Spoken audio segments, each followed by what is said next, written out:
আপনি কেন নিয়ে এসেছেন ওনাকে এখানে? এই অবস্থায় ওনার ট্রাভেল করার কথা। চৌধুরী আপনি শান্ত হন প্লিজ। শান্ত হবো মানে? আর আপনার কথা কেন শান্ত হতে যাবো? কেন নিয়ে এসেছেন উনি আপনাকে এখানে? আপনি কিন্তু এবার বাচ্চাদের মতো করছেন। আমি বাচ্চাদের মতন করছি?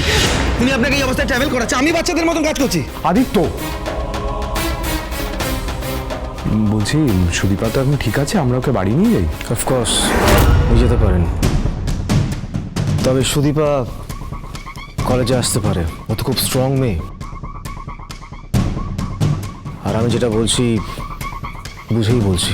এই উনি কি আদৌ ডক্টর? আপনি কিসের স্পেশালিস্ট বলুন তো? আমি না আমার ওয়াইফকে আপনাকে দেখাবো না, অন্য কোনো ডক্টর দেখাবো। আর আপনাকে না, আপনি বলতে দেন আমাকে। কেন শুনবো? বলতে দিন না আমাকে। তো কাউকে বলিনি, আমি একটা ড্রেস চেঞ্জ করে দিয়েছি। বলুন চেঞ্জ করানো। আমি চেঞ্জ করিয়েছি। আর প্যান্ট? কেউ কিন্তু জানে না। আমি কি সবাইকে বলবো? চুপ। আপনি কি যার কি বলছেন আমার সাথে? বলবো না ঠিক আছে, বলছি। আরে সুদীপা সুদীপা সুদীপা, এইসব কথা কেউ বলে? আপনিও না।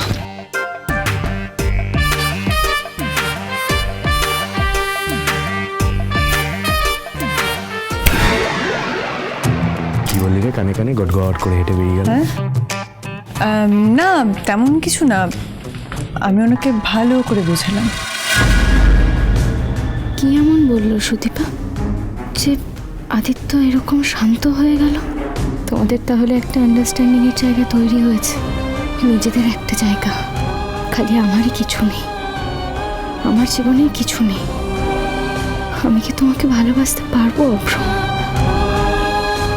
আমি নিজের জন্য কিছু করব, একেবারে নিজের জন্য। সুদীপা একদম ঠিক বলে, মানুষের সবার আগে একটা নিজের জায়গা তৈরি হওয়া দরকার, নিজের আইডেন্টিটি তৈরি হওয়া দরকার। আমাকে আমার নিজের পরিচয় তৈরি করতে হবে এবার। তোমরা এসো। চল।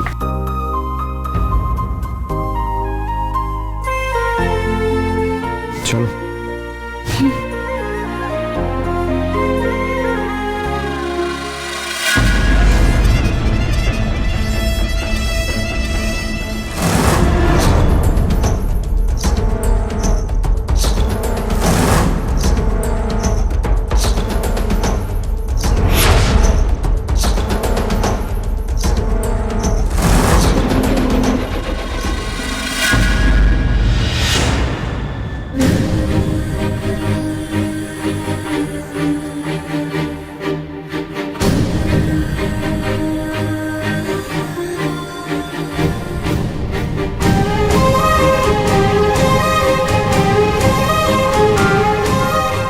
কেন আমার এরকম হচ্ছে?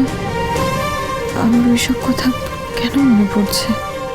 না না, এরকম করলে চলবে না। আমি তোমার সাহায্য করব, যা যা করতে হয় সব করব তোমার জন্য। আমি ছুটির পর তোমাকে এসে প্র্যাকটিক্যাল ডেমনস্ট্রেশন দিয়ে যাব।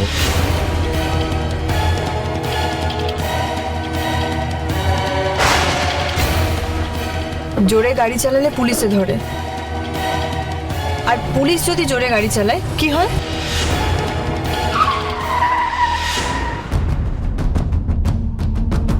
কি ভাবছেনটা কি? আমি আপনার ইয়ার্কির পাত্র? মুখটা দেখো, মনে হয় একটা বাচ্চা, একটা জেদি বাচ্চা। কেন? আমি ভুল কি বললাম? আর আপনারা তো রাগ কিসের বলুন তো? সুদীপা আপনি আবার ইয়ার্কি মারছেন আমার সাথে। আপনি ঋতম স্যারকে নিয়ে রাগ করছেন তাই না? ওইসব কথাগুলো আরিফিতে শুনেছেন বলে। কি আমি ভুল বলছি?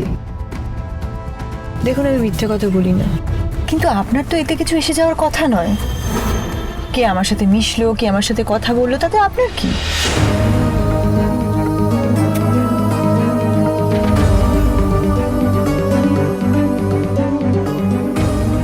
যাকে আমি আপন বলে কাছে টেনে নিই সেই আমার থেকে দূরে চলে যায়। যাকে বাবা বলতাম সেও পৃথিবী ছেড়ে চলে গেল, আর যাকে মা বলেছি সেও আমার কাছে নেই। তাই আমার কিছুতেই কিছু এসে যায় না মিস্টার চৌধুরী। কিন্তু আপনার কেন কিছু এসে যায়? আপনি কেন এত বিচলিত হচ্ছেন বলুন? আমার ইচ্ছে। যাই হোক, আপনি যা ভাবছেন ভুল ভাবছেন। আমার না এইসব নিয়ে এত ভাবার সময় নেই। আর যদিও বা হতো, আপনার তো এতে কিছু এসে যাওয়ার কথা নয়। যায় আমার এসে যায়। দেখুন আমার একদম সহ্য হয় না কেউ আপনাকে এইভাবে। কি? কেউ আমাকে কি? আপনার কি বলুন? আপনার ওই উত্তরটুকুই আমার জীবন বদলে দিতে পারে মিস্টার চৌধুরী। আপনার ওই উত্তরটুকুই আমার জীবনের লাইট হাউস হয়ে যেতে পারে, যা দেখে আমি অকুল সাগরে দিশা পাব। উত্তর দিন, আপনার কি? আমি আপনাকে। ভাই, তোর গাড়িতে জং আছে? আমার টায়ারটা পাংচার হয়ে গেছে, সারাতে হবে।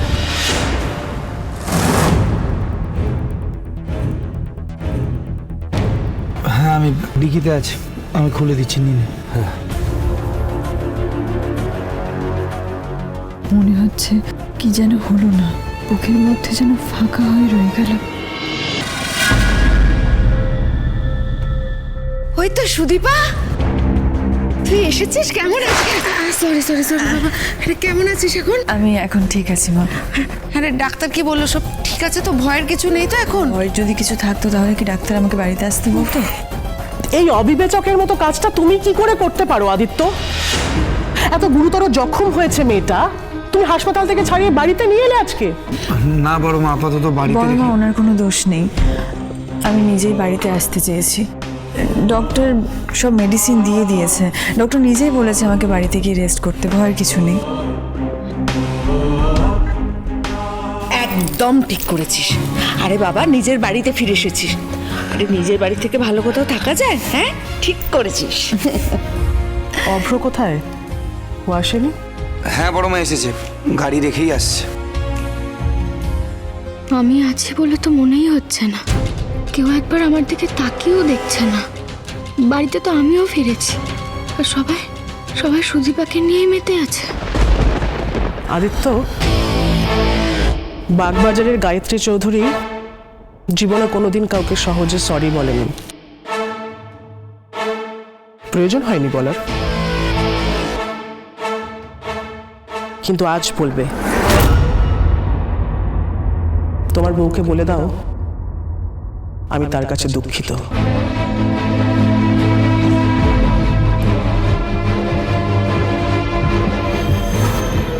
আমার ভুল, আমার খোঁজ নেওয়া উচিত ছিল ওই মহিলাকে। এখন গুরুদেবের আশ্রমে ফোন করে জানতে পারছি ওই নামের কোনো মহিলা কোনোদিন আশ্রমে ছিলই না। শুধুমাত্র আমার ভুলের জন্য আজকে। সুদীপা, তুমি কিন্তু সত্যি আমার প্রাণ বাঁচিয়েছো সুদীপা।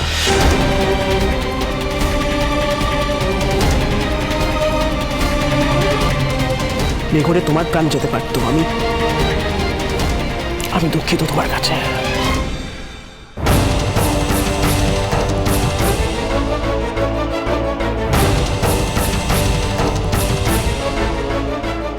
বড় মা, আপনি না না, দাঁড়াও দাঁড়াও, আমাকে বলতে দাও, আমার শেষ হয়নি, 1 মিনিট। আমি জানি তুমি কি বলবে। তুমি বলবে তো যে তোমার কাছে আমার সরি বলার কোনো কারণ নেই, আমার অপরাধ বোধে ভোগারও কোনো কারণ নেই। বেশ, অপরাধ বোধে আমি ভুগবো না। তাহলে আজকে আমি তোমাকে যেটা বলবো সেটা তোমাকে শুনতে হবে সুদীপা। বলো, শুনবে? ওর দিকে কি দেখছো? আমি তোমার সাথে কথা বলছি, আমি যেটা বলবো সেটা তুমি শুনবে। বলো।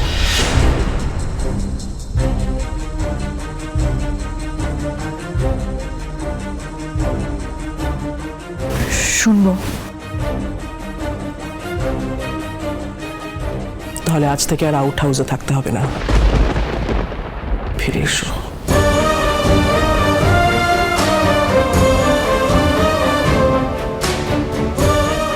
এই বাড়িতে তোমাদের ঘরে ফিরে এসো দুজনেই। আর এটা আমার আদেশ।